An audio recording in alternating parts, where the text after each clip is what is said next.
सही हो? यस है मैम। सब बढ़िया।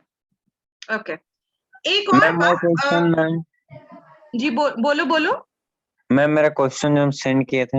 अच्छा हाँ, वो सॉरी आलोक, हम नहीं देखे एक्चुअली, मेरे दिमाग से उतर गया। तो वो क्वेश्चन हम देख करके हम पक्का तुमसे डिस्कस कर लेंगे, ठीक है? Very okay sorry, ma'am. मेरे दिमाग से उतर गया वो ध्यान ही नहीं रहा फिर। ठीक है, ओके मैम। क्योंकि कुछ बाकी स्टूडेंट्स लोग का होमवर्क वगैरह चेक करने में रह गए, तो इस चलते वो ध्यान से उतर गया। Very sorry. Okay okay ma'am. चलो, I will discuss it with you, I will discuss. अच्छा, एक और बात, आज आपका कौन सा बैच है वो? नीट पक्का का बैच है ना, 7 बजे से। ठीक है? Yes ma'am. ठीक है, नीट पक्का का बैच 7 बजे से है, तो उस अकॉर्डिंगली ही हम लोग आज पढ़ेंगे कि थोड़ा सा टाइम मिल जाए बीच में दोनों क्लासेस के। और आप लोग इनरोल करवा चुके हो ना नीट पक्का के बैच में? Yes ma'am. ओके, तो I am hoping to see you guys there. ऐसा हुआ अगर कि वहां पे, देखो वहां पे भी 11th का ही सिलेबस चल रहा है, तो ऐसा तो नहीं है कि 11th का सिलेबस चल रहा है, आप लोग भी 11th में ही हो, तो कुछ नुकसान होगा पढ़ने में। समझ रहे हो ना? तो वो सब का कोई प्रॉब्लम नहीं आएगा। बस ये है कि वहां पे भी एक बार पढ़ लोगे, और यहाँ पे क्लास में तो नोट्स लिखवा के हम पढ़ाते ही हैं। वहां पर काइंड ऑफ एक ओवरव्यू मिलता जाएगा, आपको पता चलता जाएगा कि आपको आगे क्या पढ़ना है, प्लस आपको एग्जाम की तैयारी कैसी करनी है वो पता चलता रहता है। वहां पे बाकी स्टूडेंट्स भी रहते हैं, तो बीच बीच में क्वेश्चन पूछा जाता है, तो एक इंटरेक्टिव सेशन भी हो जाता है वहां पे। तो उसका एक अपना अलग बेनिफिट है, तो जितना हो सके कोशिश किया करो उसको अटेंड करने का। ठीक है? 2 बार अगर पढ़ लोगे तो कोई नुकसान नहीं है, वहां पे आपको मिलता ही है, वहां पे सारा नोट्स हम प्रोवाइड करवाते हैं पीडीएफ फॉर्म में, तो नोट्स आपको मिल जाएगा। वहां पे कुछ लिखने की जरूरत नहीं होती है, वहां पर जो कुछ भी है वो सब आपको पीडीएफ फॉर्म में मिलता है। You don't need to write anything there, ठीक है? वहां सब आपको मिल जाता है पीडीएफ फॉर्म में। ठीक है, तो कोशिश करना नीट सक्षम और नीट पक्का का जो बैच होगा वो ज्वाइन करने का, जो लोग कर पाओ। It is for your own good. अभी से अगर एक कंपटीशन के मोड में रहोगे तो बेनिफिट मिलेगा थोड़ा। ठीक है, स्टार्ट करें फिर? Yes ma'am. चलो, let's begin with the class then.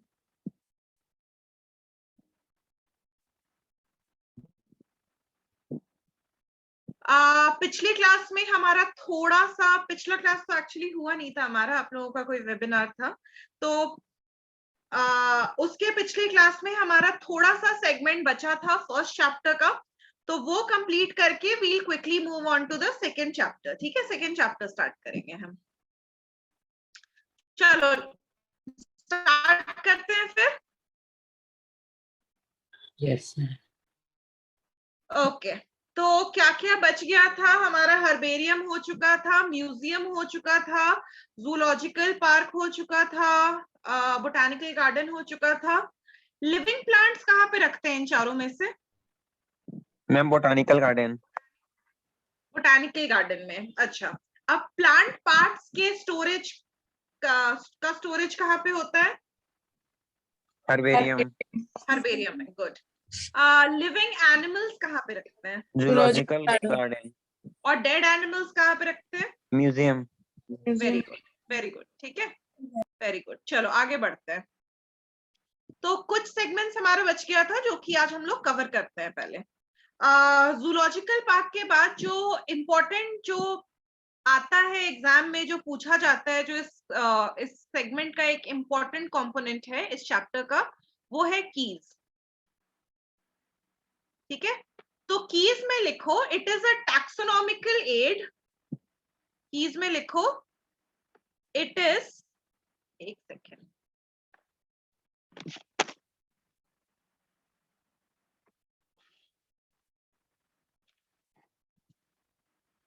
ठीक है, कीज में लिखो it is a taxonomical add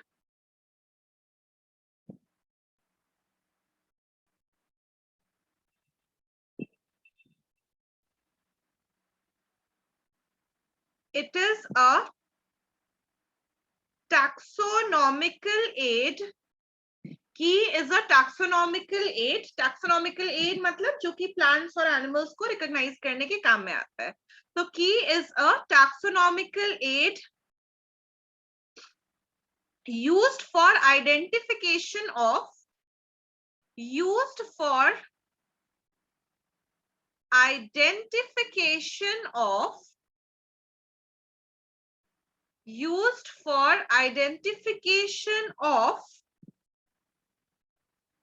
plants and animals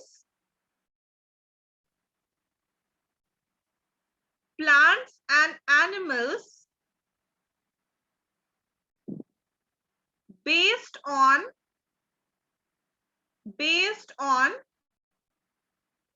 similarities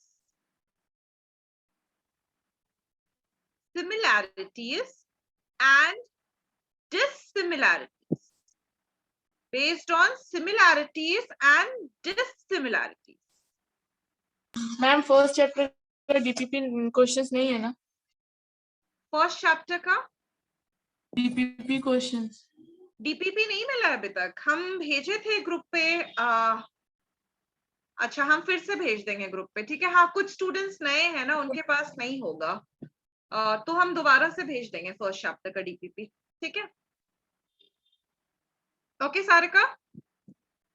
yes ma'am.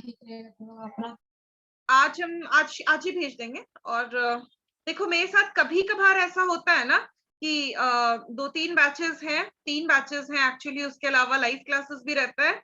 तो कभी कभार हम भूल जाते हैं. जैसे आलोक कुछ क्वेश्चंस डिस्कस करने बोला था तो हम भूल गए थे. इन केस अगर हम भूल जाए ना तो हमको प्लीज एक बार दोबारा से रिमाइंड करवा देना. ठीक है.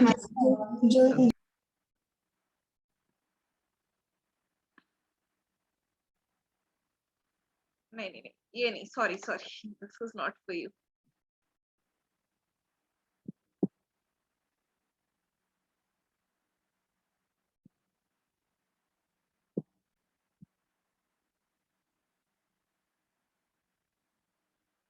देखो, की कुछ ऐसा नजर आता है.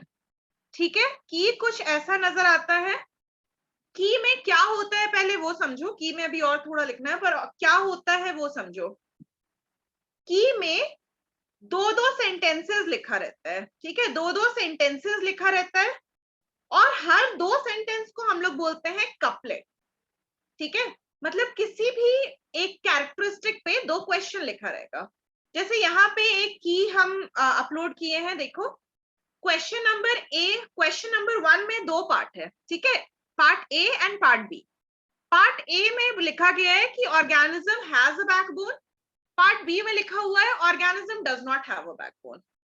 तो 2 कॉन्ट्रास्टिंग कैरेक्टर्स हो गया. एक में बैकबोन है, एक में बैकबोन नहीं है. 2 कॉन्ट्रास्टिंग ट्रेट्स हो गया. तो ऐसे जो 2 कॉन्ट्रास्टिंग सेंटेंसेस लिखे होते हैं उनको हम लोग बोलते हैं कपलेट्स. ठीक है.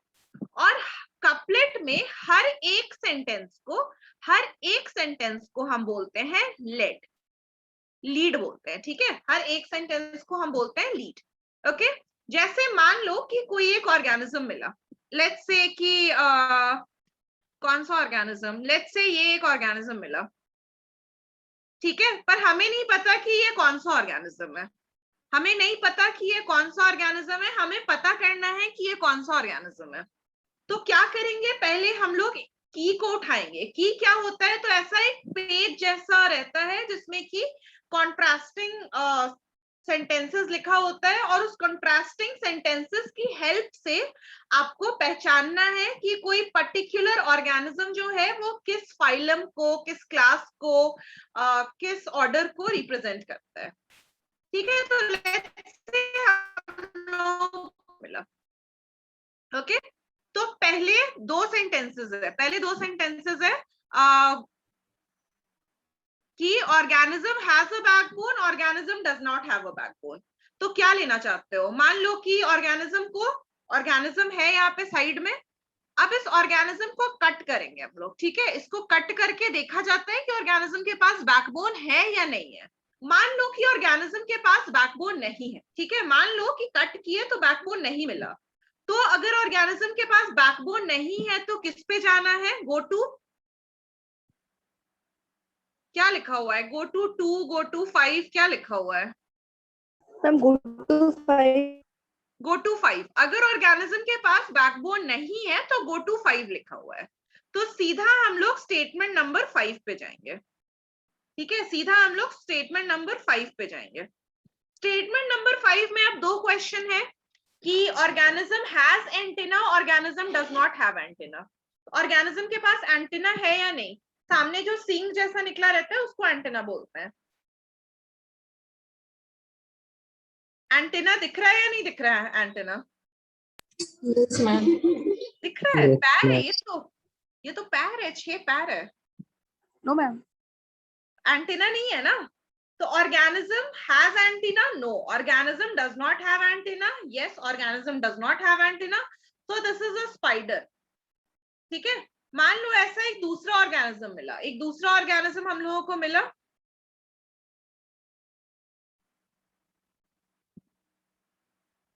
ठीक है, मानने में क्या ही जाता है कि ये एक ऑर्गेनिज्म मिला। अब इसको कट करके देखो, इसके पास बैकबोन है या नहीं है। लेट से इसके पास बैकबोन है, मान लो कि इसके पास बैकबोन मिला, तो लीड में हम लोग क्या सिलेक्ट करेंगे? अगर बैकबोन मिला तो स्टेटमेंट 1 में क्या लिखा है? Has a backbone, does not have a backbone. Has a backbone या does not have a backbone? Cut करने पे बैकबोन मिला था ना, बताए ना अभी कि कट करने पे Has a बैकबोन backbone. मिला, तो हैज अ बैकबोन। तो अब किस पे जाना है? गो टू 2 या go to 5? Ma'am 2. Okay, organism has wings, पंख है, पंख बनाए हैं हम? पंख बनाए हैं नहीं ना, हाथ बनाए हैं, पैर बनाए हैं, No. सींग बनाए हैं। No, No, ma'am. ma'am. Does not have wings, तो go to 3. 3। Organism has legs और does not have legs? Ma'am have leg. Has legs. ठीक है, तो गो टू 4. 4। ठीक है, अब organism has shell, organism does not have shell, तो इस ऑर्गेनिज्म के पास कोई शेल नहीं है, so this is a frog. Okay, तो इस तरह से आइडेंटिफाई किया जाता है, इस तरह से। और दो जो कॉन्ट्रास्टिंग ट्रेड्स है ना, दो कॉन्ट्रास्टिंग सेंटेंसेस जो है उनको बोलते हैं कपलेट, और हर सिंगल सेंटेंस को हम बोलते हैं की। ओके, समझ रहे हो इस बात को? Yes, ma'am. Yes. सॉरी, की नहीं, लीड, लीड बोलते हैं, की नहीं बोलते, लीड बोलते हैं। चलो अब इसके बारे में लिखेंगे। इस तरह से रिकॉग्नाइज किया जाता है कि कोई ऑर्गेनिज्म कौन सा ऑर्गेनिज्म है। ठीक है, तो अब यहाँ पे लिखो, आगे लिखो कीज में, keys are analytical in nature. Keys are analytical in nature, मतलब कीज के हेल्प से हम किसी ऑर्गेनिज्म की एनालिसिस कर सकते हैं। कितने पैर है, कितने हाथ है, एंटीना है या नहीं, शेल है या नहीं, विंग्स है या नहीं, ये सारे एनालिसिस के लिए कीज यूज होता है। So keys are analytical in nature. Okay, keys are based on, keys are based on, ये लिखना है आपको, keys are based on contrasting characters, contrasting characters, keys are based on contrasting characters, generally in pair, generally in pair,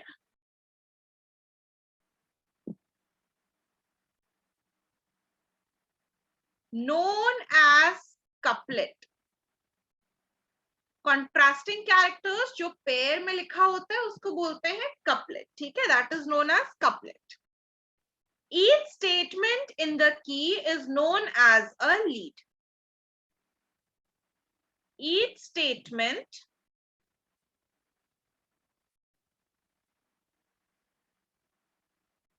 in the key is known as a lead।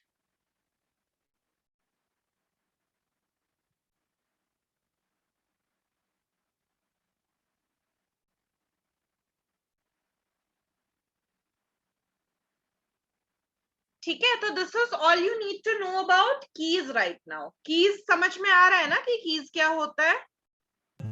Yes, ma'am. Okay.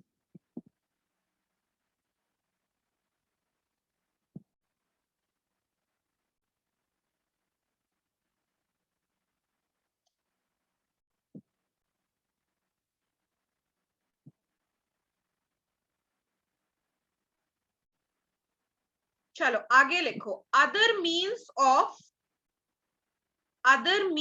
Of recording description. Other means of recording description.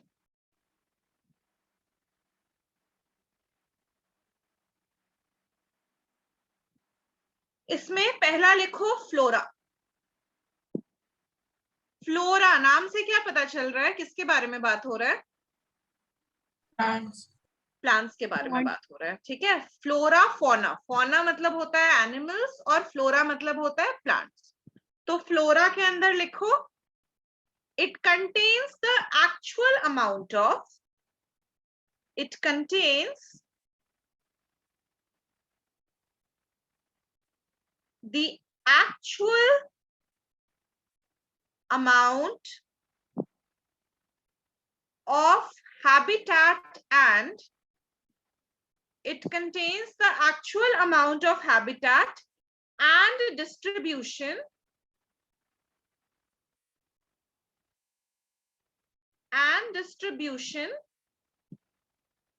of plants in a given area.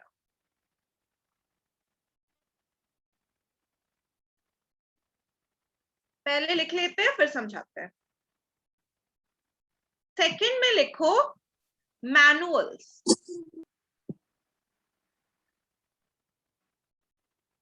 It provides information for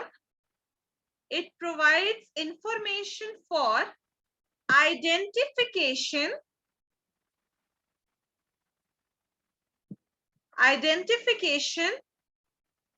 of names of species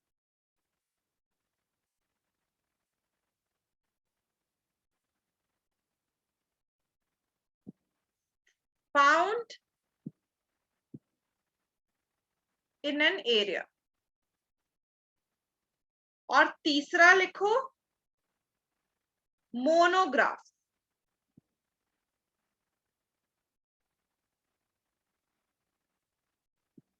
monographs में लिखो contains information on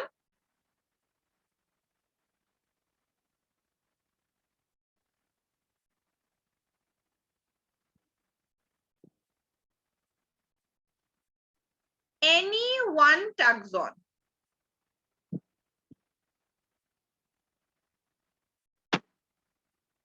चलो अब इसको समझेंगे। ठीक है, लिख लो, पहले लिखना हो जाए तो बता दो, फिर समझते हैं।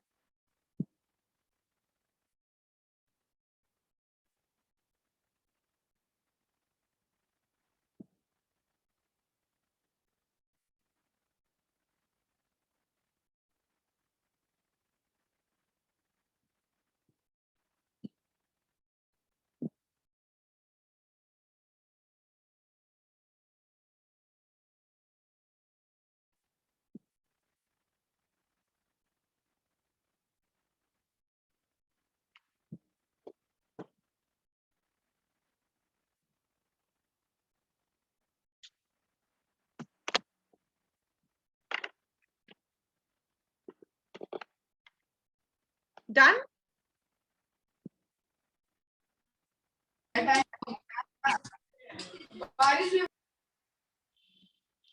चलो, तो सबसे पहले है फ्लोरा। फ्लोरा क्या होता है? तो किसी एक एरिया में, ठीक है, let's say we are talking about Hirapur. ठीक है, हीरापुर धनबाद में एक एरिया है। किसी एक एरिया में जितने भी प्लांट्स हैं, उनके हैबिटेट और उनके डिस्ट्रीब्यूशन का जो अमाउंट है, लेट्स से हीरापुर में जितने भी नीम के पेड़ हैं उनका एक्चुअल कैलकुलेटेड अमाउंट और उनको सरवाइव करने के लिए वहां पे क्या क्या कंडीशंस चाहिए हो रहा है। वहां पे जितने भी बरगद के पेड़ हैं, ठीक है, बैंयन ट्री जितने भी हैं, उनका अमाउंट और उस बैंयन ट्री के सर्वाइवल के लिए बैंयन ट्री को क्या क्या चाहिए हो रहा है। जितने भी मैंगो ट्री हैं उनका अमाउंट 50, 100 या फिर 78 या फिर 1000, जितने भी मैंगो ट्री हैं उनका एक्चुअल कैलकुलेटेड अमाउंट और उस मैंगो ट्री को वहां पे सस्टेन करने के लिए, वहां पे रहने के लिए क्या क्या रिक्वायर्ड है। तो this is about flora. Flora क्या होता है? It is the actual amount of habitat and distribution of plants in a given area. पूरे एक सिटी की बात नहीं करेंगे, पूरे कंट्री की बात नहीं करेंगे, एक छोटे एरिया में कितने प्लांट्स हैं और उन प्लांट्स को जिंदा रहने के लिए क्या क्या रिक्वायर्ड है, हर प्लांट का डिस्क्रिप्शन लिखा रहता है फ्लोरा। फ्लोरा से अलग अगर हम जाएं मैनुअल्स में, तो manual is the information of identification of names of species found in an area. Manuals में ऐसा कुछ नहीं लिखा है कि प्लांट्स या एनिमल्स। तो मैनुअल्स में जितने भी स्पीशीज एक एरिया में पाए जा रहे हैं, हीरापुर में लेट्स से कि बहुत सारे स्पीशीज मिल रहे हैं, डॉग मिल रहा है वहां पे, कैट्स मिल रहे हैं, क्रो मिल रहा है, स्पैरो मिल रहा है, बहुत सारे स्पीशीज मिल रहे हैं। मान लो वहां पे 250 स्पीशीज मिल रहे हैं, तो उन 250 स्पीशीज में प्लांट्स भी आएंगे और एनिमल्स भी आएंगे। उस 250 स्पीशीज में, वैसे 250 बहुत कम हुआ, बट 250 स्पीशीज में आपको बरगद का पेड़ भी आ जाएगा, आपको कॉकरोच भी आ जाएगा, आपको गाय भी आ जाएगी और आपको बैक्टीरिया भी आ जाएगा। उस 250 स्पीशीज में उस 250 स्पीशीज में जितने भी स्पीशीज हैं, जितने भी लिविंग ऑर्गेनिजम्स हैं, वो सब इंक्लूड होते हैं। तो अगर आप फ्लोरा की बात करें तो flora is only about plants, but manuals is about plants and animals. ठीक है, मैनुअल्स क्या होता है? Manuals is about plants and animals. अब मोनोग्राफ क्या होता है? तो monograph contains information of any one taxon, किसी एक टैक्सॉन का। मान लो कि जीनस सोलेनेसी के लिए एक मोनोग्राफ है, जीनस सोलेनम के लिए, ठीक है, जीनस सोलेनम। सोलेनम के अंदर हम लोग 3 वेजिटेबल देखे थे। एक होता है solanum tuberosum, that is potato. एक होता है सोलेनम मेलेंगना। क्या था solanum melongena? Ma'am brinjal. Yes, good, brinjal. और एक था सोलेनम लाइकोपाइजियम या लाइकोपोडियम, लाइकोपाइजियम नाम है शायद इसका, दैट इज टोमेटो को बोलते हैं। ठीक है, तो एक पर्टिकुलर टैक्सॉन, एक पर्टिकुलर कैटेगरी के बारे में जब हम बात करें, लेट्स से हम सिर्फ जीनस के बारे में बात कर रहे हैं, या फिर मान लो कि हम सिर्फ बात कर रहे हैं स्पीशीज, एक किसी स्पीशीज के बारे में, ठीक है, तो जब एक किसी पर्टिकुलर कैटेगरी के बारे में बात हो रहा होता है, तो उस कंडीशन में हम बोलते हैं कि मोनोग्राफ। ठीक है, कि इंफॉर्मेशन ऑन वन टैक्सॉन, एक टैक्सॉन के ऊपर, सोलेनम के ऊपर जितना भी इंफॉर्मेशन है दुनिया का, वो सारा लिखा हुआ है, तो that is a monograph on Solanum. कोई एक स्पीशीज है, लेट्स से species is homo sapien, sapien है स्पीशीज, ठीक है, तो इस सेपियंस के बारे में एक पूरी किताब अगर लिखी हुई है, सब कुछ लिखा हुआ है, तो that monograph will be on a species name sapiens. ठीक है, तो फ्लोरा क्या होता है? एक पर्टिकुलर एरिया में जितने भी प्लांट्स हैं उनके हैबिटेट और डिस्क्रिप्शन को फ्लोरा बोलते हैं। मैनुअल्स क्या होता है? तो एक एरिया में जितने भी स्पीशीज हैं, चाहे वो प्लांट्स हो या एनिमल्स हो, उनके बारे में इंफॉर्मेशन, ताकि उनका आइडेंटिफिकेशन किया जा सके उनके नाम का। मोनोग्राफ क्या होता है? Monograph contains information on one taxon. वो टैक्सॉन कुछ भी हो सकता है, कोई भी कैटेगरी हो सकता है, स्पीशीज हो सकता है, जीनस हो सकता है, किंगडम एनिमेलिया हो सकता है, किंगडम मोनेरा हो सकता है, कुछ भी हो सकता है। तो monograph is containing information on one taxon. ठीक है, यस मैम। बात क्लियर है सभी के? Yes ma'am. कोई डाउट यहाँ तक? No ma'am. ओके, तो आगे बढ़े फिर हम लोग। चलो, ये चैप्टर खत्म हुआ, तो इस चैप्टर से रिलेटेड कुछ चीजें क्या क्या करना है आपको कमिंग एक वीक में। आप लोगों का टेस्ट स्टार्ट हो गया है, ऑब्जेक्टिव टेस्ट? नो मैम, कोई टेस्ट स्टार्ट नहीं हुआ है? ओके, अभी तक तो टेस्ट नहीं दिए कोई भी। अच्छा, कमिंग सैटरडे को कोई टेस्ट है? मैम पता नहीं। नहीं है ना? चलो, वो तो हम सर से बात कर लेंगे, कोई टेस्ट नहीं होगा अभी तो फिलहाल। तो कमिंग सैटरडे को ये चैप्टर पहले बताओ सभी का क्लियर हुआ कि नहीं? ये चैप्टर तो सबका कंप्लीट हो गया ना, किसी का नहीं छूटा? Yes ma'am. Yes ma'am. Coming Saturday को I will take a test. Okay, I will take a test of chapter 1. Chapter 1 that is living world. Chapter 1 का हम टेस्ट लेंगे और वो सब्जेक्टिव टेस्ट होगा, मतलब क्वेश्चन आंसर्स जैसे लिखते हैं, जैसे अभी तक एग्जाम देते आ रहे हो ना, बस वैसे टेस्ट होगा. This test will be of 30 marks. ठीक है, बाकी डिटेल्स जो है वो आपको हम थर्सडे को बता देंगे, पर अभी प्रैक्टिस अभी से इस टेस्ट की तैयारी करने लगो. इस टेस्ट की तैयारी करने के लिए आपको क्या करना होगा वो समझो. इस टेस्ट की तैयारी करने के लिए आपको एनसीईआरटी को रीड करना पड़ेगा. एनसीईआरटी को रीड करना पड़ेगा एटलीस्ट 2 से 3 बार. ठीक है, 2 से 3 बार एनसीईआरटी को रीड करो. एनसीईआरटी के पीछे जो क्वेश्चंस है ना, उसको सॉल्व करो. ठीक है, एनसीईआरटी के पीछे जो क्वेश्चंस हैं, जो लोग कर चुके हैं, सबमिट कर चुके हैं क्वेश्चन लिख करके, उनको दोबारा नहीं लिखना है. जिन लोगों ने नहीं किया है, जो लोग नए हैं, वो लोग एनसीईआरटी के क्वेश्चंस लिखो. ठीक है, 2 चीज हुआ, एक तो एनसीईआरटी 2-3 बार रीड करो, क्लास के नोट्स को पढ़ना, क्लास के नोट्स को पढ़ना. बस ये 3 चीज करना है आपको. ठीक है, बस ये 3 चीज करना है. 30 मार्क्स का टेस्ट होगा सैटरडे को. आज मंडे हो गया, तो ट्यूसडे, वेडनेसडे, थर्सडे, फ्राइडे, आपके पास 4 दिन का टाइम है. तो 4 दिन में आई एम एक्सपेक्टिंग कि आप लोग कर लेंगे, क्योंकि ये छोटू चैप्टर है. Yes ma'am. ओके, ठीक है.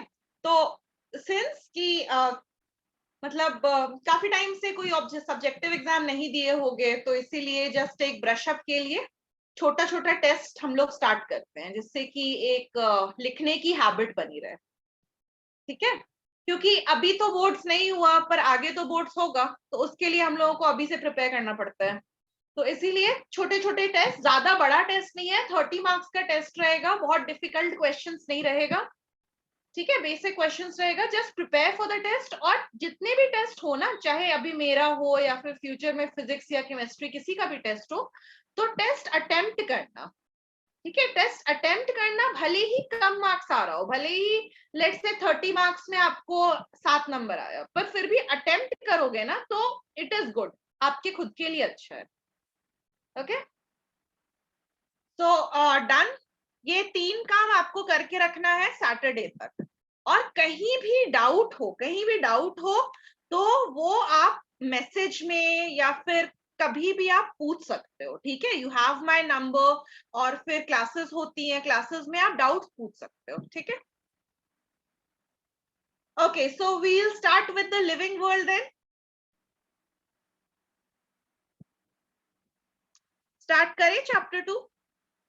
Yes ma'am. Yes ma'am. Fresh page निकालो. Let's start with chapter 2.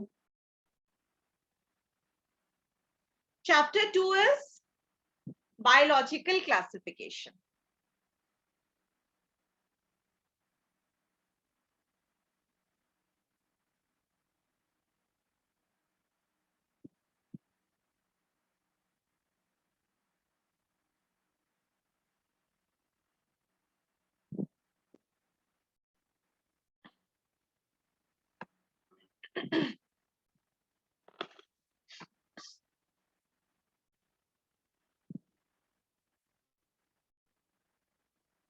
Biological classification का पहले सिंपली मतलब समझो कि बायोलॉजिकल क्लासिफिकेशन क्या होता है. तो बायोलॉजिकल क्लासिफिकेशन का मतलब होता है कि हमारे आसपास बहुत सारे प्लांट्स हैं, बहुत सारे एनिमल्स हैं, बहुत सारी स्पीशीज हैं, अलग अलग तरह के स्पीशीज प्रेजेंट हैं। उनको प्रॉपरली पढ़ने के लिए, उनका प्रॉपर स्टडी करने के लिए, उनको इंडिविजुअली जानने के लिए हमें जरूरत है कि हम उनको प्रॉपर ग्रुप्स में डिवाइड करें। ठीक है, मतलब कि अगर ऐसे कोई ग्रुप में डिवाइडेड नहीं होता, ऐसे हम लोग एनिमल्स और प्लांट्स को कैटेगराइज नहीं करते कि ये जो पर्टिकुलर स्पीशीज हैं ये एनिमल्स हैं, ये जो पर्टिकुलर स्पीशीज हैं ये प्लांट्स हैं, तो सोचो कितना डिफिकल्ट होता कि किसी भी नए स्पीशीज को हम देखते तो पहले हमें उसके बारे में जानना पड़ता कि भाई ये प्लांट है या एनिमल है। एक गाय जा रही होती तो हम लोग को सोचना पड़ता कि ये प्लांट है या एनिमल है। अभी तो ऐसा नहीं है, हम लोगों को पता है कि कुछ एक क्राइटेरिया के बेसिस पे साइंटिस्ट ने डिवाइड कर दिया है। ठीक है, कि ये जो है ये प्लांट्स है, ये एनिमल्स है, ये फंजाई है, ये मोनेरा है, ये प्रोटिस्टा है, ऐसे ऐसे डिविजन हो गया है। तो ये जो डिविजन है ना, ये हमारी सहूलियत के लिए किया गया है। ठीक है, या फिर साइंटिस्ट ने अपने सहूलियत के लिए किया है, because it is not possible to study 1.7 million species, 1.8 million species. अभी एक रिसेंटली एक नया स्पीशी डिस्कवर हुआ है, दैट इज अ फ्रॉग। उसके बारे में सुने होंगे, वो मड की तरह दिखता है। ठीक है, वेट अ सेकेंड, नाम क्या है बताते हैं अभी, I am forgetting the name, just a second. Okay, कोई यहाँ पे जिसने हैरी पॉटर देखा हो?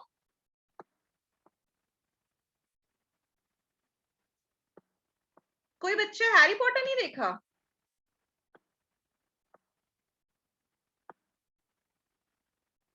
Hello, yes ma'am. कोई हैरी पॉटर नहीं देखा? मैम देखे थे मैम, छोटे में, हम बहुत छोटे थे।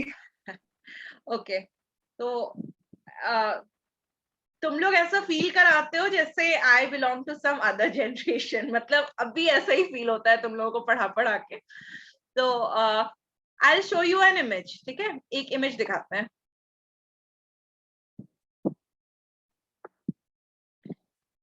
देखो, ये पिक्चर नजर आ रहा है? ये पिक्चर नजर आ रहा है? Yes ma'am. Yes, ma'am. ये फ्रॉग है लिटोरिया मीरा।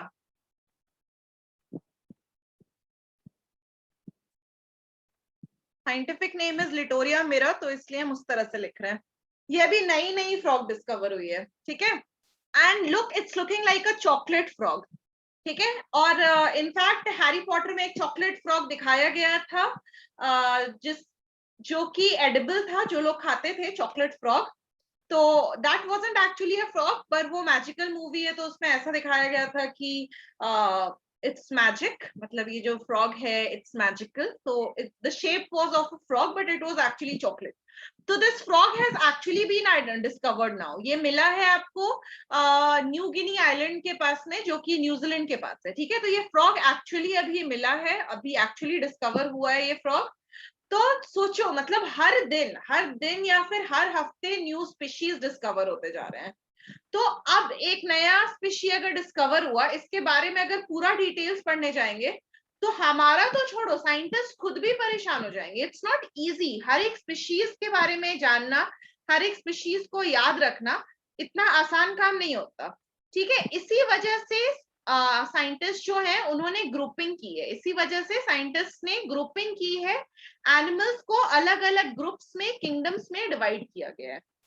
ठीक है, तो we'll be studying about those divisions कि किस बेसिस पे डिविजन किया गया है, and what are the kingdoms that the scientists came up with, कौन कौन से किंगडम्स हैं जो किया है। ठीक है, चलो, तो इस फ्रॉग को हटाते हैं। This was a cute frog, है ना? Yes ma'am. ओके, चलो, ये जा ही नहीं रहा है।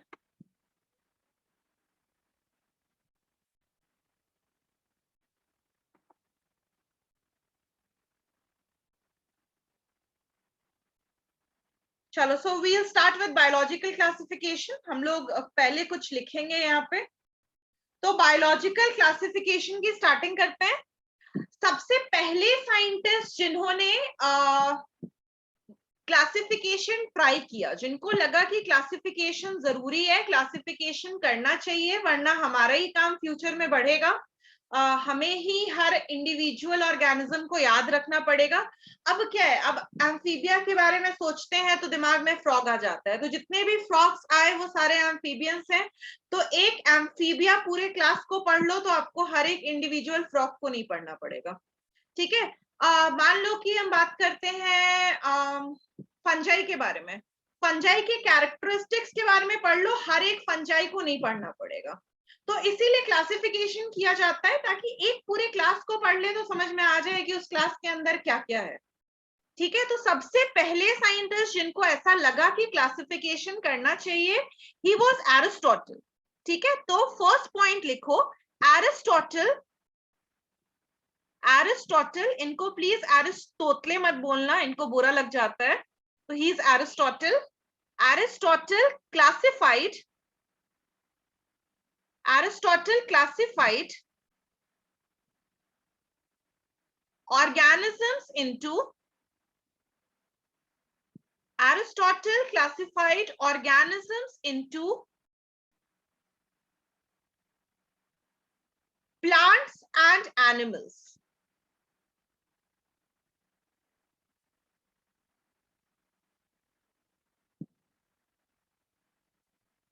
ऑन द बेसिस ऑफ, कुछ तो बेसिस रहता होगा ना, कुछ तो क्राइटेरिया रहता होगा जिसके बेसिस पे डिवाइड करते होंगे।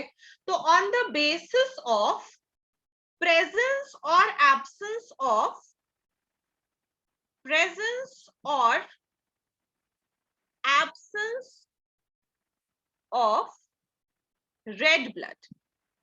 तो एरिस्टोटल थोड़े जालिम किस्म के थे, ये क्या करते थे, ये ऑर्गेनिज्म को क्लासिफाई करने के लिए उनको उठाते थे, उनको काट करके देखते थे कि अच्छा लाल खून निकला, लाल खून है तो उसको एनिमेलिया में डाल दो, किंगडम एनिमल में डाल दो, और अगर लाल खून नहीं है तो वो प्लांट है, अगर मूव कर पा रहा है तो प्लांट नहीं है, अगर मूव नहीं कर पा रहा है तो प्लांट है, अगर मूव कर पा रहा है तो एनिमल है।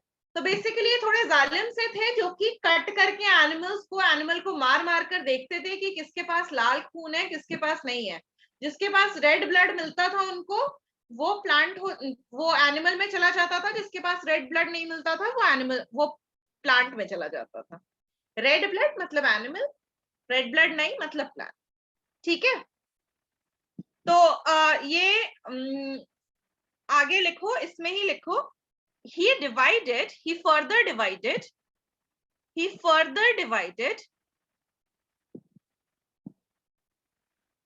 इनका main basis of classification was red blood, ठीक है, कि किसमें लाल खून है किसमें खून नहीं है। तो he further divided plants into two groups, he further divided plants into two groups, दो ग्रुप क्या था, एक था हर्ब और दूसरा था श्रब। जो छोटे छोटे प्लांट्स होते हैं ना जिनसे मेडिसिन मिलता है, जो छोटे छोटे नाजुक से कोमल वाले प्लांट होते हैं उनको हम हर्ब्स बोलते हैं। जो झाड़ियां होती है ना जो कि कहीं भी खुद से निकल आती हैं, जो झाड़ियां होती हैं उनको हम श्रब्स बोलते हैं। तो इन्होंने प्लांट किंगडम को भी दो ग्रुप में, प्लांट को दो में डिवाइड किया, हर्ब्स और श्रब्स के बेसिस पे। हर्ब्स और श्रब्स में डिवाइड किया किस बेसिस पे, हाइट के बेसिस पे डिवाइड किया। जो छोटे छोटे थे उन सबको हर्ब्स बोलते थे, ये जो बड़े बड़े थे उन सबको श्रब्स बोलते थे, ठीक है। So this was about Aristotle. Ma'am, हाँ, in NCERT there is mention that a plant is classified into trees, shrubs and herbs. By Aristotle. Yes, ma'am. Okay, तो make it 3 groups, herbs, shrubs and trees. Thank you बताने के लिए, ठीक है। Herbs, shrubs and trees, make it 3। Ma'am, one more, ma'am. हाँ बोलो। Ma'am plant में अगर रेड ब्लड नहीं, नो मैम, अगर किसी ऑर्गेनिज्म में रेड ब्लड नहीं है तो मैम वो प्लांट में थोड़ी चला जाएगा मैम। वो यही करते थे, वो यही करते थे, ठीक है। उनका जो क्लासिफिकेशन का बेसिस था, have you heard of an animal जिसका ब्लू ब्लड होता है? No ma'am. नहीं सुने हो? ऑक्टोपस, सर्च करना Yes, ma'am. Devil Yes, fish ma'am. या ऑक्टोपस। ऑक्टोपस में ब्लू ब्लड होता है, ओके। उसके अलावा देयर आर सम एनिमल्स जिनमें कि ग्रीन ब्लड येलो ब्लड भी पाया गया है, ठीक है, ग्रीन ब्लड और येलो ब्लड भी. In fact the cockroach that we see it is having white blood. Yes, okay, ma'am. The cockroach is having white blood. तो ये उसी बेसिस पे डिवाइड करते थे. दैट इज व्हाई एरिस्टोटल का जो क्लासिफिकेशन था, अब देखो एरिस्टोटल क्या था, Aristotle was not a biologist या जूलॉजिस्ट. उस टाइम पे, आज से 400 साल पहले, जूलॉजिस्ट या बायोलॉजिस्ट नहीं होते थे. उस टाइम पे थिंकर्स होते थे, जो लोग बैठ करके सोचते थे कुछ, और फिलोसोफर्स होते थे, और आसपास के लोग उनकी बात मानते थे. मतलब जैसे होता है ना कि गांव के एक मुखिया होते हैं जिनकी बात सारे लोग मानते हैं. तो पहले के जो साइंटिस्ट होते थे दे वर मोर लाइक फिलोसोफर्स. वो जो बोलते थे वो सही होता था, चाहे वो सही हो या ना हो, वो सही होता था. तो एरिस्टोटल ने कहा कि कट करके देखो, जिनमें लाल खून है वो एनिमल है, जिनमें लाल खून नहीं है वो प्लांट है. ठीक है, वो सोचते भी नहीं थे, वो बस ऐसे ही कट करके देखते रहते थे. तो जिसमें लाल खून मिल गया वो एनिमल है, जिसमें नहीं मिला वो प्लांट है. पर एरिस्टोटल के बाद जो पहला साइंटिफिक बेसिस ऑफ क्लासिफिकेशन आया, फर्स्ट साइंटिफिक क्लासिफिकेशन जिसमें एक्चुअल में थोड़ा लॉजिक यूज किया गया, that was given by Carolus Linnaeus. ठीक है, पहला जो आया classification that was given by Carolus Linnaeus. ठीक है, तो यहां से मेन इंपॉर्टेंट हमारा स्टार्ट होता है. पर एरिस्टोटल को हम इसीलिए इंक्लूड करते हैं क्योंकि एरिस्टोटल पहले वो इंसान थे जिनको लगा कि ऐसा करना जरूरी है. ठीक है, ऑल्दो उन्होंने जो कहा that is not valid, that is not correct. ठीक है, प्लांट का भी जो इन्होंने क्लासिफिकेशन दिया हर्ब श्रब ट्रीज में, ये भी क्लासिफिकेशन बाद में गलत साबित हो गया. अब जो प्लांट्स हैं उनको हम डिवाइड करते हैं algae, bryophyta, pteridophyta, angiosperm, gymnosperm में. तो इन्होंने जो कुछ भी कहा वो सब कुछ आज की डेट में इनवैलिड है. पर फिर भी हम इन्हें थोड़ा रिस्पेक्ट दे देते हैं क्योंकि इनके वजह से लोग का एक साइंटिफिक वे में थिंकिंग स्टार्ट हुआ. ही इज रिस्पॉन्सिबल कि लोग जो थे वो एक साइंटिफिक सोच अपनाना स्टार्ट किए. ठीक है, समझ रहे हो इस बात को? Okay, so the first Yes, that we'll be studying about here is two kingdom classification. पहला scientific classification जो आया existence में, that was two kingdom classification given by ma'am Linnaeus. Linnaeus. Carolus Linnaeus. अब Carolus Linnaeus जो थे ना वो 2 letters से obsessed थे. 2 जो है ना, नंबर 2, वो उससे ऑब्सेस्ड थे. तो इन्होंने 2 नेम वाला बाइनोमियल नॉमेनक्लेचर भी दिया जिसके ऊपर इन्होंने अपना नाम बदल दिया. 2 kingdom classification was also given by Carolus Linnaeus. So this is how you can remember it. हर कुछ जो 2 है वो रिलेटेड टू कैरोलस लिनियस है. ठीक है, सो 2 kingdom classification was given by Carolus Linnaeus. Carolus Linnaeus ने भी वही काम किया जो एरिस्टोटल ने किया था. He classified plants and animals. He classified all the organisms into 2 groups. He classified organisms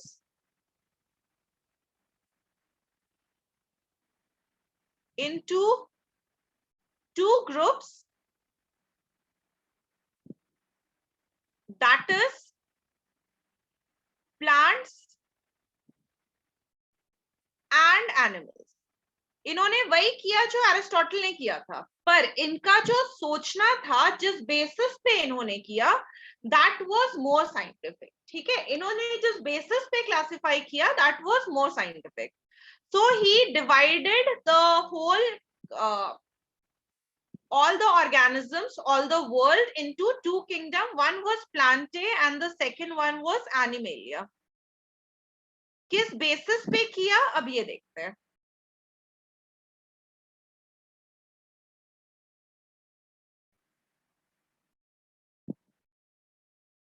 ठीक है, तो जो ऑर्गेनिजम्स मूव कर सकते हैं उनको एनिमल में डाल दो, जो ऑर्गेनिजम्स मूव नहीं कर सकते हैं वो प्लांट है. तो plants fixed at a place, जो फिक्स्ड है एक प्लेस पे, जो मूव नहीं कर सकते हैं, उनको ये बोलते थे कि ये प्लांट है। मोर और लेस वैलिड, ठीक है। ये थोड़ा लॉजिकल है क्योंकि प्लांट्स मूव नहीं कर सकते हैं, एनिमल्स मूव कर सकते हैं। Can move from place to place.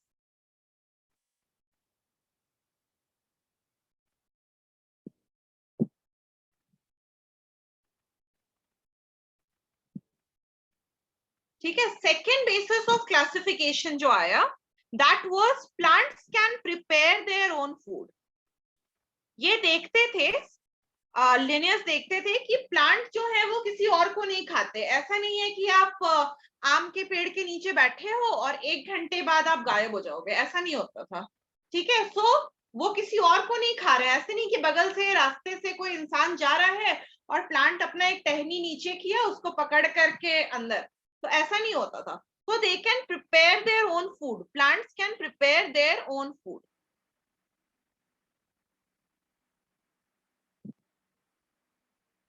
Animals cannot make their own food.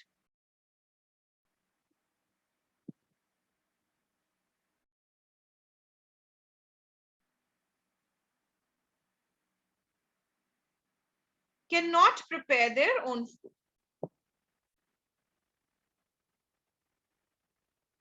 ठीक है। आगे, प्लांट्स का ग्रोथ अनलिमिटेड है।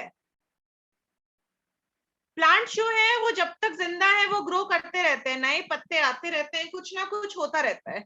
जबकि एनिमल्स या फिर ह्यूमंस जो कोई भी है, उनका ग्रोथ एक सर्टेन पीरियड के बाद स्टॉप हो जाता है।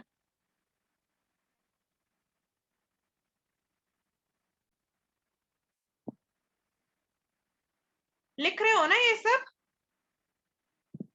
Yes, ma'am. एक टाइम के बाद ना मेरा पेन जो है वो अपने आप चलने लगता है, पता नहीं क्या दिक्कत है इसके साथ। तो छोटे छोटे लाइंस आते रहते हैं। कहीं भी अगर कुछ समझ ना आए लिखने में तो बता देना, ठीक है।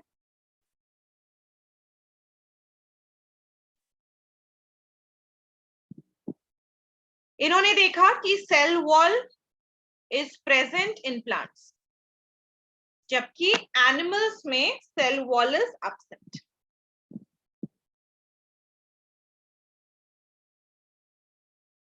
देखो ये खुद से चल रहा है पेन, मतलब ऐसा नहीं है पूरा खुद से चल रहा है, बट छोटे छोटे लाइंस जो है खुद से आते हैं।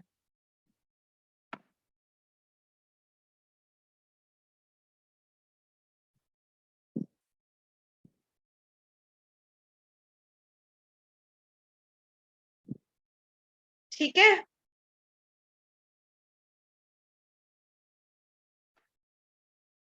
मैम स्लाइड थोड़ा नीचे करिए ना, मैम ने थोड़ा नेटवर्क प्रॉब्लम हो गया था। हाँ हाँ कोई नहीं, हम इसको स्क्रीनशॉट ले लेते हैं। हाँ ले लो।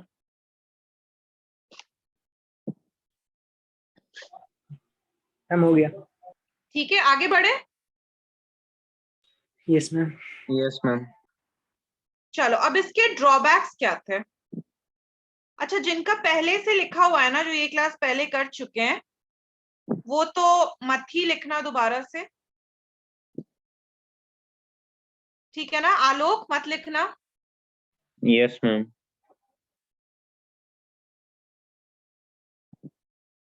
चलो ड्रॉबैक्स में लिखो। पहला ड्रॉबैक है यूग्लेना की वजह से। यूग्लेना क्या होता है? Euglena is an organism. एक यूग्लेना जो है वो एक ऑर्गेनिज्म होता है जो कि प्लांट्स की तरह भी बिहेव करता है और एनिमल्स की तरह भी बिहेव करता है। ठीक है। यूग्लेना जो है वो प्लांट्स की तरह भी बिहेव करता है और एनिमल्स की तरह भी बिहेव करता है। यूग्लेना के पास क्लोरोफिल प्रेजेंट होता है। ठीक है। यूग्लेना के पास क्लोरोफिल प्रेजेंट होता है। क्लोरोफिल क्यों चाहिए होता है? क्लोरोफिल फोटोसिंथेसिस करने के लिए चाहिए होता है ना। तो यूग्लेना के पास क्लोरोफिल होता है, ठीक है। पर यूग्लेना के पास हमेशा सनलाइट नहीं होता। मतलब दिन के टाइम में तो सनलाइट है, पर रात के टाइम में तो सनलाइट नहीं होगा। या फिर मान लो कि ऐसे किसी जगह पे यूग्लेना ग्रो कर रहा है जहां पे उसको डायरेक्ट सनलाइट नहीं मिल रहा है, तो यूग्लेना के पास हमेशा सनलाइट नहीं प्रेजेंट होता है। ठीक है। तो यूग्लेना के पास जब सनलाइट होता है तो यूग्लेना फोटोसिंथेसिस कर लेता है। पर यूग्लेना के पास जब लाइट नहीं होता है तब यूग्लेना फोटोसिंथेसिस नहीं करता है। तो अब साइंटिस्ट परेशान होने लगे कि अब यूग्लेना कौन से ग्रुप में बिलोंग करेगा, ये तो फोटोसिंथेसिस अपनी मर्जी के अनुसार करता है, कभी करता है कभी नहीं करता है। तो यूग्लेना की वजह से एक नया किंगडम ऐड करना पड़ा जो कि 3 किंगडम क्लासिफिकेशन में ऐड हुआ था, दैट इज प्रोटिस्टा। ठीक है, तो we'll be talking about it, पर अभी यूग्लेना के अंदर लिखो it is autotropic,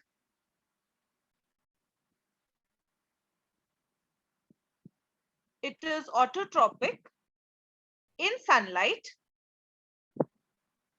it is autotropic in sunlight, but heterotropic when sunlight is absent. heterotropic और autotropic का मतलब सब समझ रहे हैं? Yes, ma'am. ऑटोट्रोपिक जो खुद से खाना बना सकते हैं, हेटेरोट्रोपिक जो खुद से खाना नहीं बना सकते। तो यूग्लेना के बारे में हम डिटेल्स में पढ़ेंगे, अभी बस इतना ही जानो कि यूग्लेना एक विचित्र प्राणी है जो कि अगर मन करता है तो खाना बना लेता है, और अगर सारे मटेरियल्स अवेलेबल नहीं है तो ये खाना बाहर से ऑर्डर कर लेता है। ठीक है, तो euglena is both autotrophic and heterotrophic, so we can use a term mixotrophic for euglena, mixotrophic for euglena. Okay, next drawback में लिखो virus.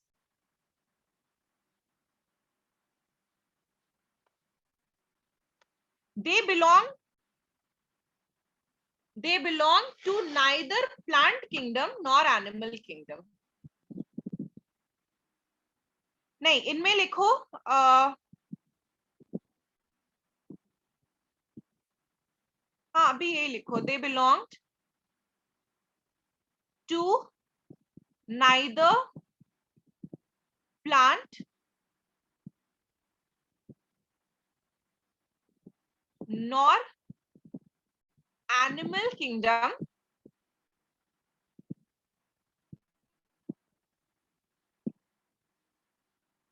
in fact they are non cellular. Virus जो है वो किसी सेल का नहीं बना होता है, वायरस नॉन सेल्यूलर होता है। ठीक है, so in fact they are non cellular, they are not made up of any cell at all. Okay, तो ये दो ड्रॉबैक्स थे जिन्होंने साइंटिस्ट को सोचने पे मजबूर कर दिया कि अभी भी ऐसे कुछ ऑर्गेनिजम्स हैं जो कि दोनों में से किसी भी किंगडम को बिलोंग नहीं करते हैं। So with this came the third kingdom classification, the 3 kingdom classification. 3 kingdom classification was given by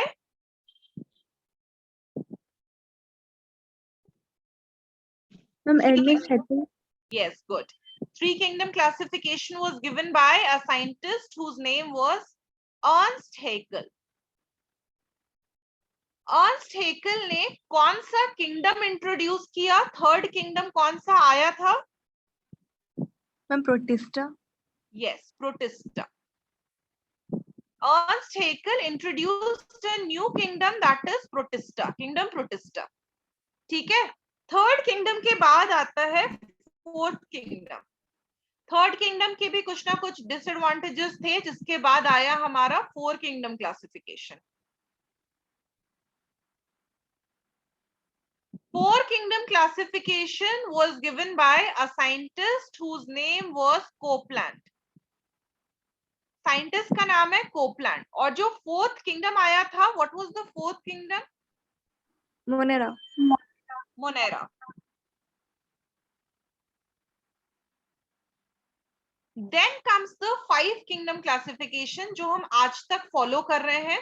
The 5 kingdom classification was introduced in the year 1969 by a scientist whose name was R.H.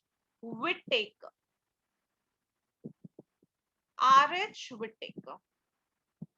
ठीक है, 1969 में आया R.H. Whittaker। इन्होंने कौन से kingdom को introduce किया?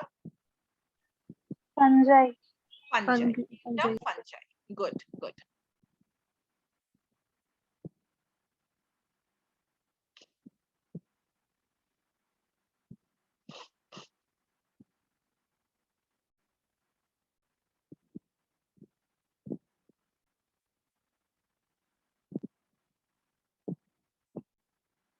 यहां तक लिखना हो जाए तो बता देना।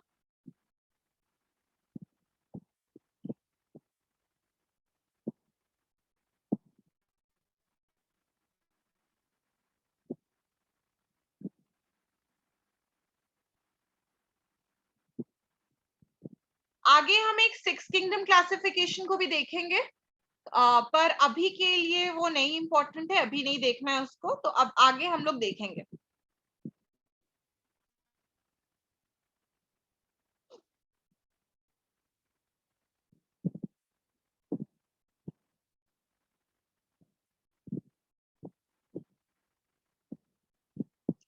You just need to remember the name of the scientist. 4 kingdom classification तक बस नाम याद रखो। 5th kingdom classification important है, तो ईयर भी याद रखने की कोशिश करना। R H. Whittaker name is important, और किस बेसिस पे हुआ है वो भी देखेंगे अभी हम लोग, वो भी इम्पोर्टेंट है।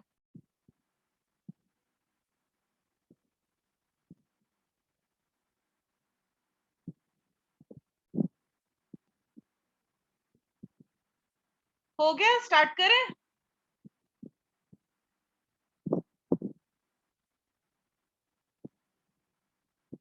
हो गया ना?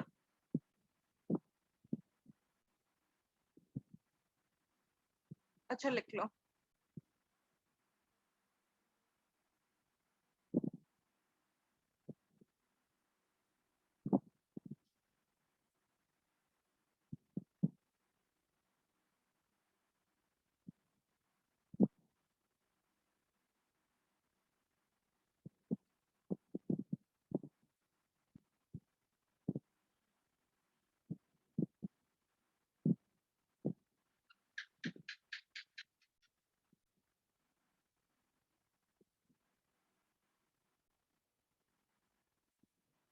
चलो आगे बढ़े। Yes, ma'am. We'll be talking about the 5 kingdom classification.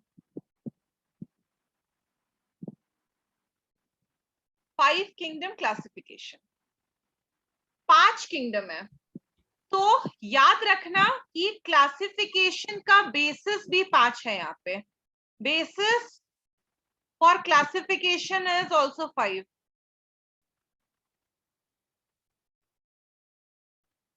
5 kingdom classification, basis of classification is also 5। अब ये 5 जो है वो आपको याद रखना पड़ेगा, ठीक है? ये 5 जो है ये इंपॉर्टेंट है। First basis of classification is cell structure. Cell structure पहला बेसिस ऑफ क्लासिफिकेशन जो है दैट इज सेल स्ट्रक्चर। मतलब प्रोकैरियोटिक सेल है या यूकैरियोटिक सेल है, सेल वॉल है या सेल वॉल नहीं है, न्यूक्लियस है तो न्यूक्लियस में मेम्ब्रेन है या नहीं है न्यूक्लियस में मेम्ब्रेन, तो सेल स्ट्रक्चर, ठीक है? प्रोकैरियोटिक है या यूकैरियोटिक है। प्रोकैरियोटिक ऐसे सेल्स होते हैं जिनमें जितने भी अंदर मेम्ब्रेन स्ट्रक्चर्स होते हैं ना, उनमें किसी में भी मेम्ब्रेन नहीं होता, ठीक है? जैसे न्यूक्लियस है तो न्यूक्लियस में मेम्ब्रेन नहीं होगा, और फिर मेम्ब्रेन वाले जितने भी स्ट्रक्चर्स हैं वो मिसिंग होते हैं। तो सेल स्ट्रक्चर के बेसिस पे प्रोकैरियोट्स और यूकैरियोट्स में डिवाइड किया जाता है। तो एक तो basis of classification was cell का स्ट्रक्चर, दूसरा था बॉडी ऑर्गेनाइजेशन, कि जो एनिमल्स हैं वो क्या सिर्फ सेल के बने हैं या टिश्यूज के बने हैं या ऑर्गन्स के बने हैं या ऑर्गन सिस्टम के बने हैं। तो सेकेंड वाज बॉडी ऑर्गेनाइजेशन, ठीक है? Second classification basis was body organisation. Third was mode of nutrition, कि सैप्रोट्रॉफिक है या फिर ऑटोट्रॉफिक है या फिर हेट्रोट्रॉफिक है, कैसे खाना खा रहे हैं, खुद से बनाकर खा रहे हैं, दूसरों को खा रहे हैं, या फिर दूसरों को गला कर खा रहे हैं, कैसे खाना खा रहे हैं, ठीक है? तो mode of nutrition is the third basis.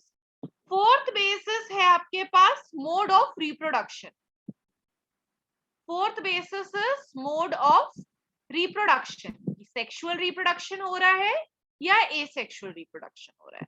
तो fourth basis is mode of reproduction. Fifth basis is phylogenetic relationship. Phylogenetic relationship कहने का मतलब कि इवोल्यूशन कैसे हुआ है इनका, इवोल्यूशन में ये आपस में ये ऑर्गेनिज्म कैसे रिलेटेड है, जो रिलेटेड है जो ऑर्गेनिज्म वो एक ही ग्रुप में जाएंगे, जो अनरिलेटेड है वो अलग अलग ग्रुप में जाएंगे। ठीक है, so these are the 5 basis of classification which is very important, ये पूछा जाता है एग्जाम्स में। 5 kingdom classification was given by R.H. Whittaker in the year 1969. 5 kingdom classification was done on the basis of 5 categories: cell structure, body organization, mode of nutrition, mode of reproduction and phylogenetic relationship. Phylogenetic relationship मतलब evolutionary relationship, ठीक है, phylogenetic relationship मतलब evolutionary relationship.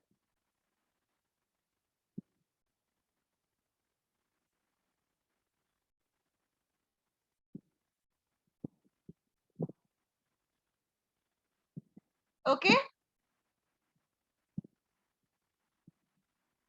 Yes, ma'am.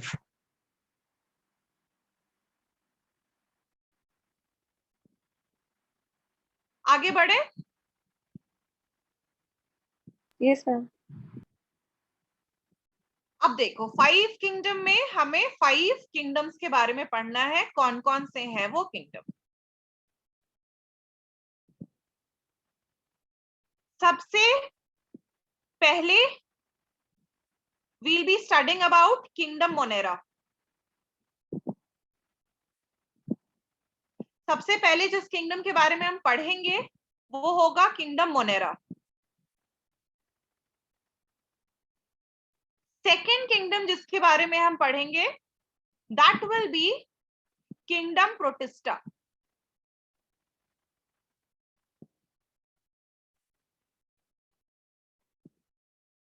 ठीक है, third kingdom जिसके बारे में हम पढ़ेंगे that will be kingdom fungi. चौथा जिसके बारे में हम पढ़ेंगे that will be kingdom plantae, correct.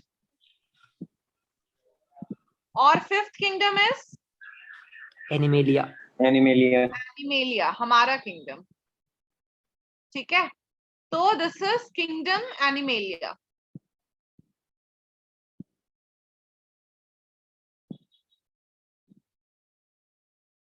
Okay, आज हम बस सब किंगडम्स के बारे में, सारे किंगडम्स के बारे में थोड़ा थोड़ा जानेंगे। ठीक है, आज बस थोड़ा थोड़ा इंट्रोडक्शन होगा सबसे, और सारे किंगडम्स को डिटेल में पढ़ना है। किंगडम मोनेरा, प्रोटिस्टा, फंजा इसी चैप्टर में है। प्लांटे का एक अलग चैप्टर है, एनिमेलिया का भी एक अलग चैप्टर है। किंगडम मोनेरा यूनिसेल्यूलर होता है। इसमें जितने भी ऑर्गेनिजम्स होते हैं सारे यूनिसेल्यूलर होते हैं। ठीक है, सारे प्रोकैरियोटिक होते हैं, मतलब किसी में भी मेम्ब्रेन बाउंड या फिर मेम्ब्रेन बाउंड ऑर्गेनेलीज नहीं प्रेजेंट है, मतलब न्यूक्लियस या कोई भी ऐसा स्ट्रक्चर नहीं प्रेजेंट है जिसमें कि मेम्ब्रेन हो, जिसमें कि कवरिंग हो। ठीक है, तो किंगडम मोनेरा यूनिसेल्यूलर होता है, प्रोकैरियोटिक होता है। ठीक है, रिप्रोडक्शन कैसा होता है इनमें, तो रिप्रोडक्शन मोस्टली एसेक्सुअल होता है। Reproduction is mainly asexual.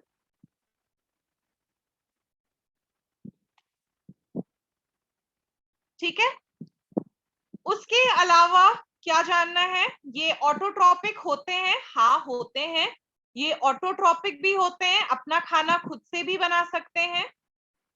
ये हेटेरोट्रॉपिक भी होते हैं, जो दूसरों को खाते हैं, और हेटेरोट्रॉपिक में ये पैरासाइट भी होते हैं और ये सैप्रोफाइट्स भी होते हैं। ये हम डिटेल्स में जब पढ़ेंगे इनके फीडिंग हैबिट्स के बारे में तब देखेंगे। ठीक है, तो ये है हमारा किंगडम मोनेरा। किंगडम मोनेरा में जितने भी ऑर्गेनिजम्स हम पढ़ेंगे सारे बैक्टीरिया होंगे। किंगडम मोनेरा में जितने भी मेंबर्स हैं सारे बैक्टीरिया हैं, सारे बैक्टीरिया हैं। ठीक है, तो बैक्टीरिया हम जब भी बोलें तो आपके दिमाग में आ जाना चाहिए किंगडम मोनेरा। किंगडम मोनेरा में जितने भी ऑर्गेनिजम्स हैं they are all bacterias. Ma'am. हाँ बोलो। मैम, ये हेटेरोट्रॉपिक और ऑटोट्रॉपिक दोनों होगा? हाँ, ऑटोट्रॉपिक भी होता है ये। कुछ ऐसे हम लोग स्पीशीज देखेंगे जो कि खुद से खाना बनाते हैं, ऑटोट्रॉपिक भी होता है ये मेनली हेट्रोट्रॉपिक होता है, मेनली हेट्रोट्रॉपिक होता है, पर कुछ ऐसे होते हैं जो कि ऑटोट्रॉपिक भी होते हैं। ठीक है, हम लोग Yes, अभी डिटेल्स में पढ़ेंगे, अगले क्लास में हम लोग ये डिटेल्स में पढ़ेंगे, तब हम एक्सप्लेन कर देंगे ये सारा, एग्जाम्पल्स भी लिखवा देंगे। ठीक है, प्रोटिस्टा के बारे में अगर बात करें तो प्रोटिस्टा यूनिसेल्यूलर होते हैं, सिंगल सेल वाले होते हैं। प्रोटिस्टा यूकैरियोटिक होते हैं, मेम्ब्रेन बाउंड स्ट्रक्चर्स होता है इनके अंदर। प्रोटिस्टा जो है वो यूकैरियोटिक होते हैं। प्रोटिस्टा ऑटोट्रॉपिक भी होते हैं और हेट्रोट्रॉप हेट्रोट्रॉपिक भी होते हैं। सेप्रोट्रॉप भी होता है। यस करेक्ट, सेप्रोट्रॉपिक भी होते हैं, सेप्रोफाइटिक।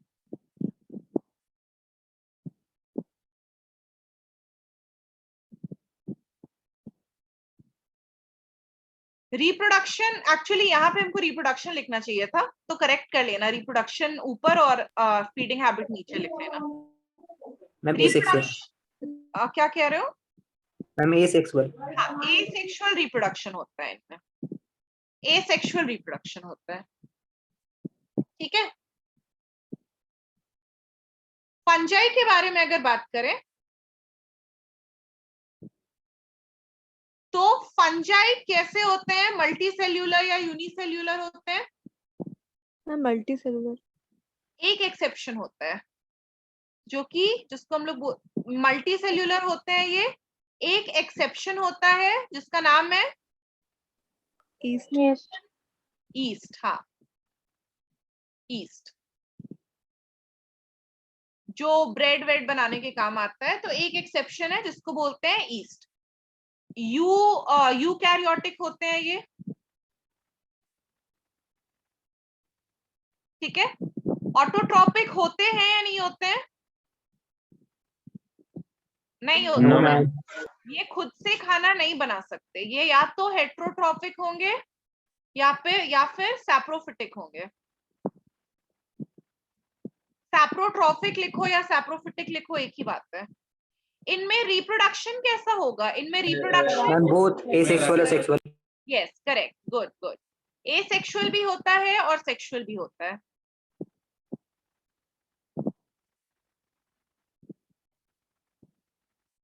देख रहे हो मेरा पेन कैसे बदतमीजी पे उतर आया है बिल्कुल। चलो next is plantae. Multicellular या unicellular? Multicellular. Obviously plants तो मल्टी सेल्यूलर है। एक minute, plants multicellular, animals multicellular या unicellular? Multicellular. Multi cellular.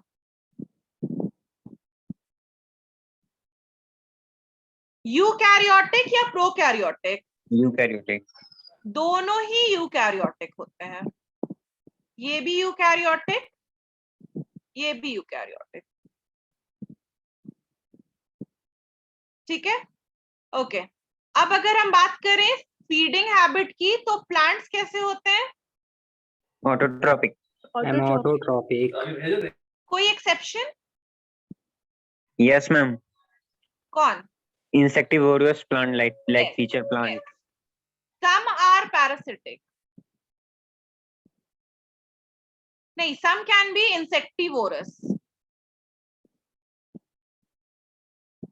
Handwriting समझ में आ रहा है ना अभी तक? Yes ma'am. Okay, some can be insectivorous. Animals कैसे होते हैं? खुद से खाना बना लेते हैं हम लोग? Always heterotropic. Always heterotropic. खुद से खाना नहीं आता हम लोगों को बनाना, मतलब आता है पर ऐसे खुद के अंदर खाना नहीं बना सकते, gas ma'am raw material available नहीं मैम। हाँ एग्जैक्टली, रॉ मटेरियल अगर अवेलेबल भी हो तो भी नहीं बना सकते हम लोग, मतलब अपने बॉडी के अंदर नहीं बना सकते, बॉडी के बाहर बना सकते हैं, स्टोव पे बनाते हैं हम लोग खाना।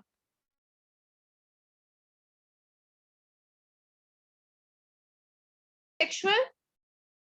Ma'am both. प्लांट्स में एसेक्सुअल रिप्रोडक्शन भी होता है जिसको हम लोग वेजिटेटिव रिप्रोडक्शन बोलते हैं, और सेक्सुअल रिप्रोडक्शन भी होता है। एनिमल्स में बोथ एसेक्सुअल एंड सेक्सुअल।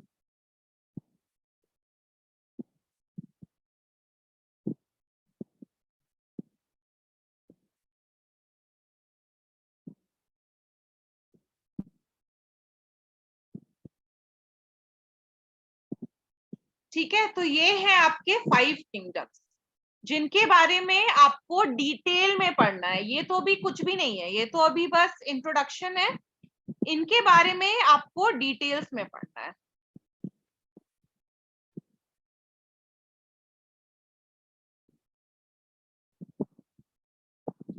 ठीक है, यस मैम। ओके, तो यहां तक लिखना हो गया सभी का? Yes, ma'am. Yes ma'am. Okay, तो आज हम लोग यहीं तक रखेंगे। 7 बजे से आपका नीट पक्का वाला क्लास है। नीट पक्का बोलो या फिर सक्षम, दोनों कंबाइंड है एक्चुअली। 11th का ही चैप्टर चल रहा है, 11th का चैप्टर नंबर 6 चल रहा है। You can attend the class, you can attend the class. समझ में आएगा, जहां नहीं समझ में आएगा वहां बता देना। और बेनिफिट क्या है ये क्लास अटेंड करने का? It is free of cost for you. आप लोगों को कुछ भी फीस नहीं पे करना है इस क्लास के लिए, कुछ भी नहीं पे करना है extra. You will get PDF notes for this, you will get extra DPPs for this। तो इस क्लास के अपने बहुत बेनिफिट्स हैं, ठीक है।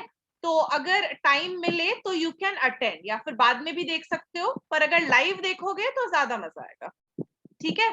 थोड़ा हो सकता है कि कुछ कुछ चीजें नहीं समझ में आए, तो यू कैन ऑलवेज आस्क, ठीक है। यू कैन ऑलवेज आस्क, आपके सीनियर्स भी होते हैं वहां पे, वो भी आपको हेल्प कर सकते हैं, वो भी आपको गाइड कर सकते हैं। or else I will be there to answer your queries, ठीक है। तो I am hoping to see you guys there। Saturday को आपका टेस्ट है, प्रिपेयर करके रखना चैप्टर 1, ओनली चैप्टर 1। जैसे बताए थे वैसे प्रिपेयर करना। हाँ बोलो मैम, साइंटिफिक नेम भी इसके साथ? साइंटिफिक नेम थोड़ा पढ़ लोगे तो अच्छा रहेगा। वैसे साइंटिफिक नेम बहुत ज्यादा हम कोई नहीं देने वाले, पर अगर बीच बीच में एक आध दे दिए। जो फर्स्ट चैप्टर में साइंटिफिक नेम मेंशन्ड है वो सारा तो कर ही लेना प्लीज, यस मैम। ठीक है। फर्स्ट चैप्टर में जितना मेंशन्ड है उतना तो कर ही लेना, बहुत ज्यादा हम बाहर से नहीं देने वाले हैं, okay. Because this is your first test. मेरा ऐसा कोई मकसद नहीं है कि आप लोग डर जाओ, तो इसीलिए कोई बहुत डिफिकल्ट टेस्ट नहीं होगा। बस फर्स्ट चैप्टर अच्छे से रीड कर लो, मेरा ये मोटिव है, ओके। Yes ma'am. चलो, सो नेक्स्ट क्लास में हम किंगडम मोनेरा स्टार्ट करेंगे। सो बी देयर, प्रेजेंट रहना, that is an important segment, बहुत क्वेश्चंस आते हैं। Okay, I will see you then, bye bye, take care. Thank you ma'am. Bye ma'am. Thank you ma'am. Thank you.